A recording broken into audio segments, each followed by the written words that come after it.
Uh, Hello everyone. So today's session is about process control subsystem. I will be covering the concepts of structure of a process, process states and transition, and the kernel data structures. So let's get started. So process control subsystem. Control subsystem is responsible for the process synchronization, the way the process should execute, inter-process communication. So two process communicate with each other. That's what is known as inter-process communication. So it's pretty much self-explanatory. And memory management and process scheduling. So the file subsystem, as we have seen in the last class or last lecture, and the process control subsystem interact while loading a file into memory for execution. So, for example, if I have a file named, let's just say program.c, for this file to be executed, I must load into my main memory. So next, some of the system calls for controlling the processes are fork, exec, wait, exit, brk, and signal. So I'll be giving an example for some of this. So fork, what is fork? Fork is a system call that is used to create the exact replica of a process as its child. So for example, uh, uh, if I say for example, uh, when the fork system call is called or a fork system call is done, the process what is running will be made an exact replica and run in place of the fork system call. Note that every process except the very first process, process 0, is created using the fork system call. The syntax is very simple for fork. It is just fork. Just doing this is enough. And fork will be having an integer type return value, which is if the value is 0, the child already exists. If the value is 1, or if the value is positive, not 1, it represents child is created or run.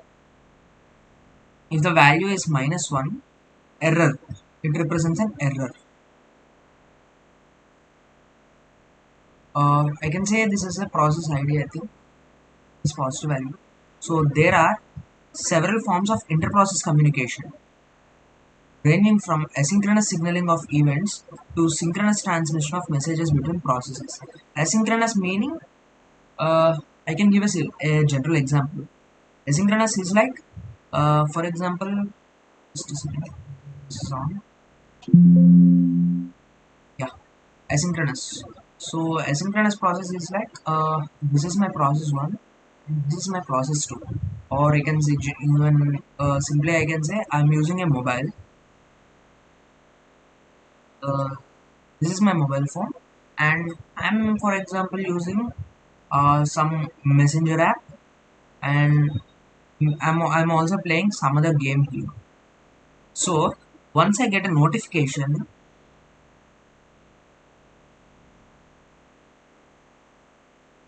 I will just can I say I'll be just my I'll imagine that it's an online game, so I'll be just keeping my game aside and my game will be running, and I'll be sending a message here. So that is one action. I have sent a message to some other X person, and I will be continuing with my previous task, and whenever the person replies, I get a notification here. That is asynchronous. So synchronous.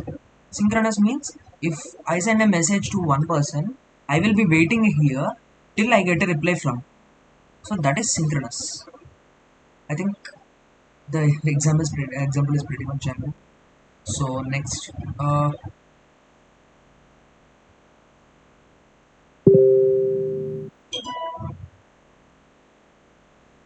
Unix kernel. Unix kernel looks. This is the kernel structure. So as we have seen in the last video, user programs use libraries, and or else they directly call use the system calls through the system call interface. And here we have process control subsystem, and as we have seen before, interprocess communication, scheduler, and memory management is in the process control subsystem. So it interacts with hardware and hardware control, and hardware control interacts with hardware. So this whole part is the kernel level. So this whole part. So memory management module controls the allocation of memory, as that is pretty much given in the term itself. The system, if the system does not have enough physical memory for all the processes, kernel moves them between the main memory and secondary memory so that all processes get a chance to execute. The scheduler module allocates the CPU to processes. It schedules them to run till they voluntarily stop using the CPU while awaiting for a resource, or kernel preempts them with recent run at a time exceeds the time quantum. This sounds a bit much. I'll just break it down. So what it actually says is, I have already used this example before. I have a 4 MB RAM. Similar example. So I have 4 MB RAM, and there are 6 processors with me. Each will be using 1 MB.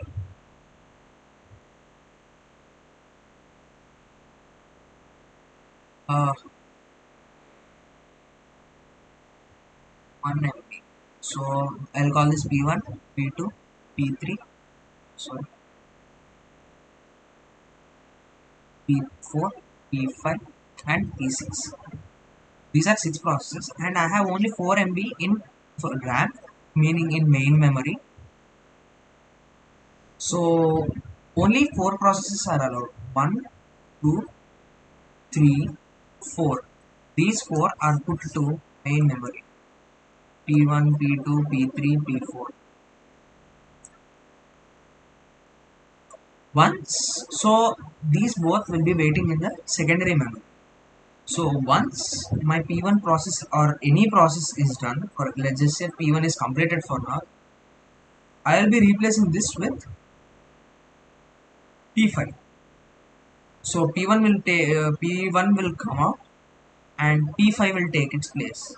And similarly, so say P4 is completed now, and P4 will be swapping with P6. So this is what it said. The next point is scheduler module allocates CPU to processes.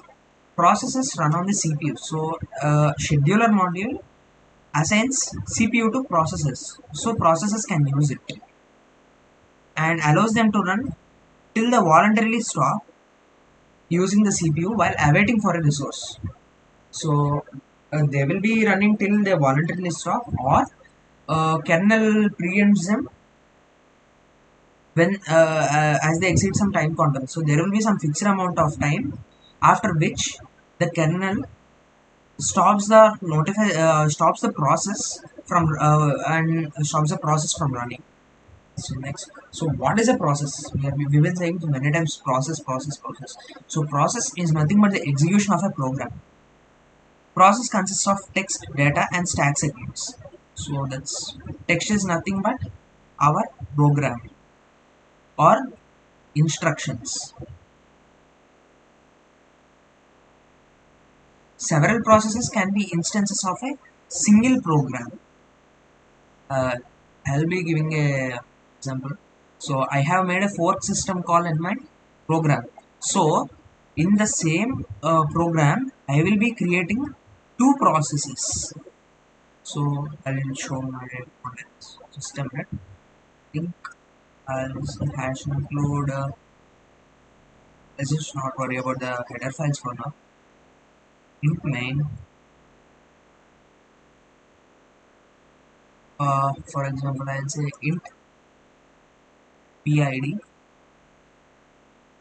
switch of PID equals to 4. So I'm assigning the return value of 4 to PID. So case 0. So case 0 will be my child process. I'll be saying this printf child. backslash n, and I'll be closing it, and I'll say exit of one. I think it's not needed, but I'll just write it default printf parent. So exit, or I can just say return 0, and I'll just write it here, return 0.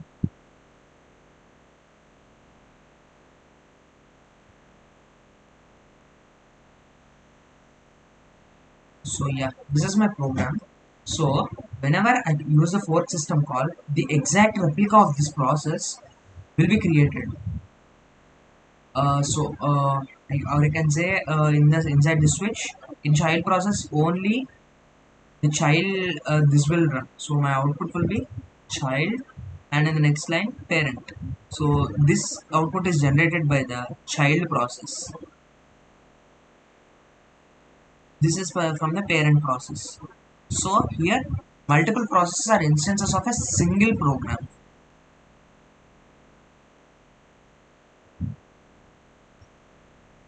And process communicates with other processes and rest of the world through system calls. And a process can read and write data from its own stack segment but not other processes stack. So we can say it as isolation. There will be process 1 running and process 2 running. But process 1 and process 1 doesn't know that process 2 exists. And process 2 doesn't know that process 1 exists. So process 1 can only write into its own stack segment but not process 2's stack segment. And similarly goes for this. Process 2 cannot write into process 1 stack segment. So next slide. What is a process? So I'll be elaborating. Kernel has a process table that keeps track of all the running processes, and each entry in a process table points to its text, data, stack, and user area of the process. So text is nothing but the program, data, the variables or the addresses of the variables, stack, the instruction execution, context related things, and user area. So all processes in Unix system except the first process are created using fork system call. Process 0, that is the first process, is created by the boot code. Context of a process. So what is the context of a process? Context of a process is its state. Text, data, register, process region table, user area, user stack, and kernel stack. While executing a process, the system is said to be executing the context of a process. So what is mode of execution? There are two modes of execution. User mode can access only its own instructions but not kernel instructions. So user mode, we will be using only our instructions. So from user mode, to access the kernel resources, we make use of system calls. And system calls use the kernel mode. That's clear. And in kernel mode, we can access its own instructions and data, and also the user instructions. So kernel is like higher level. So change of mode from user to kernel is not a context switch. So what is a context switch? We've been hearing context switches. So context switch, when kernel decides to execute another process while the process is already being executed, the old process execution is paused and the control moves to new process. It's just like I have my mobile phone and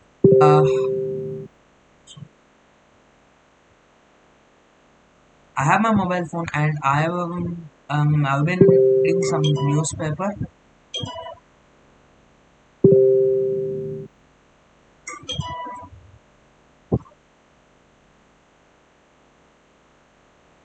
I've been reading some newspaper, and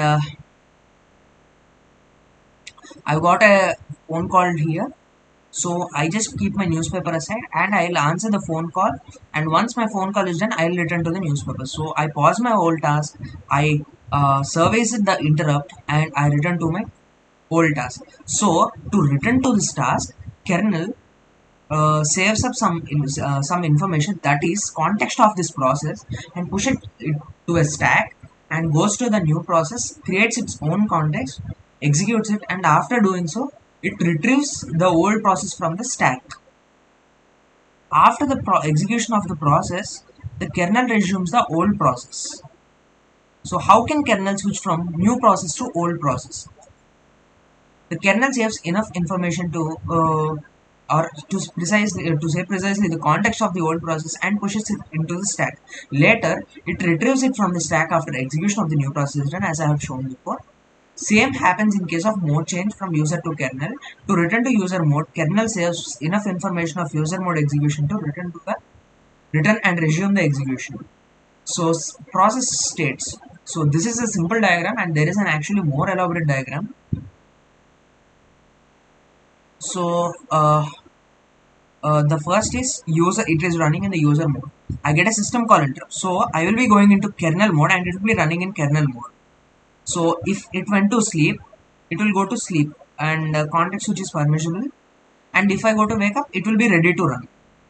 And if I schedule the process, it will run in. It will be running. If interrupt returns, and I'll be coming here, and if after the completing the system call, I'll be returning to the user mode. So this is a simple transition. So this is the elaborate transition, as you can see. Uh, just a second. So it is running in user mode. I get a system call interrupt. I come to kernel mode, and it will be running.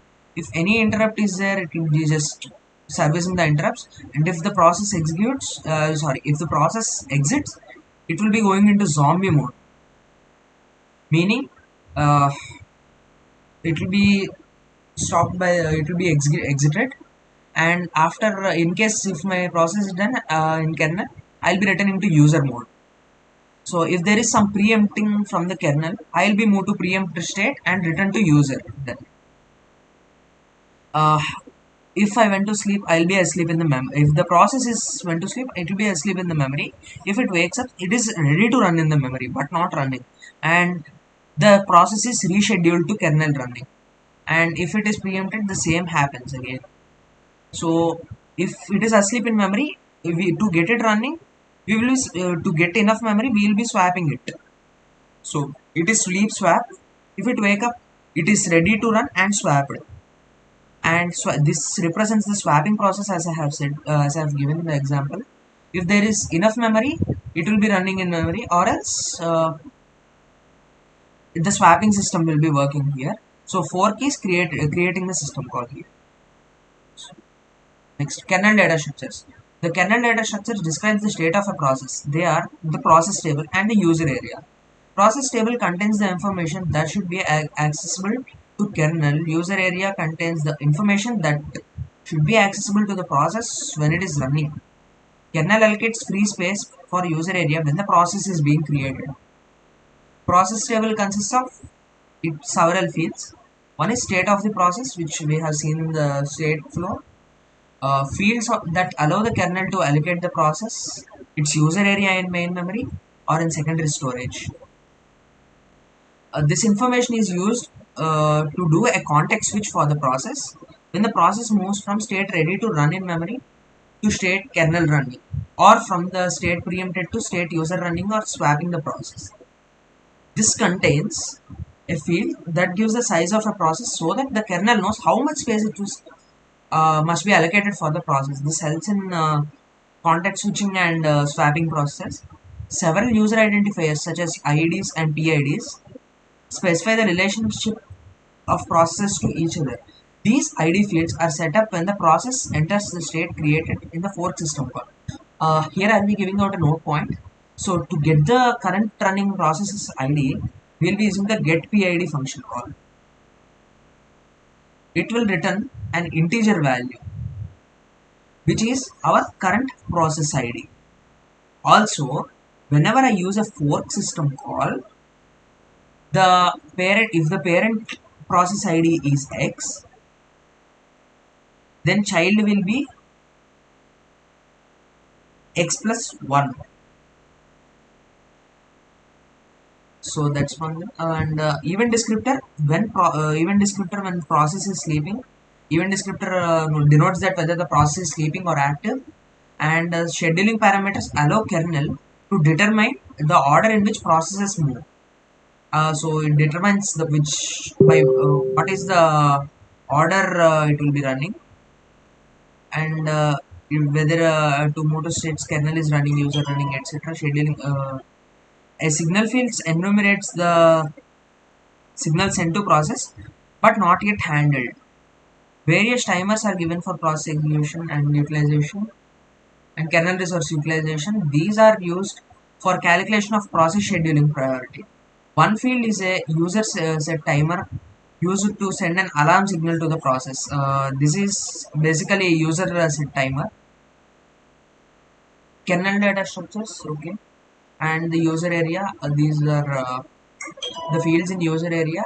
A pointer to process table identifies the entry that corresponds to user area. Real and effective user IDs determine various privileges allowed the process, such as file access rights. Timer fields record the time that is spent in user mode and kernel mode. Array indicates how the process wishes to react to signals. Control terminal fields indicates the login terminal associated with the process if one exists. Note that even if only if it exists. An error field records errors encountered during a system call. IO parameters describe the amount of data to transfer, the address of source data into user space, file offsets for IO, and so on. The current directory and current root describe the file system's environment of the process. The user file descriptor table records the files the process has opened. If you remember, the user file descriptor table is a per process data structure. So it will be unique for every process. Limit fields restrict the size of process and size of file it can write. A permission models field masks mode settings on files the process create. So that's all for yes. It's been a really theoretical session, and most of it must be memorized well. There's nothing much to explain based on the kernel data structures and all because they are pretty much theoretical. So that's it, guys. So thank you. I hope you all had fun. Thank you.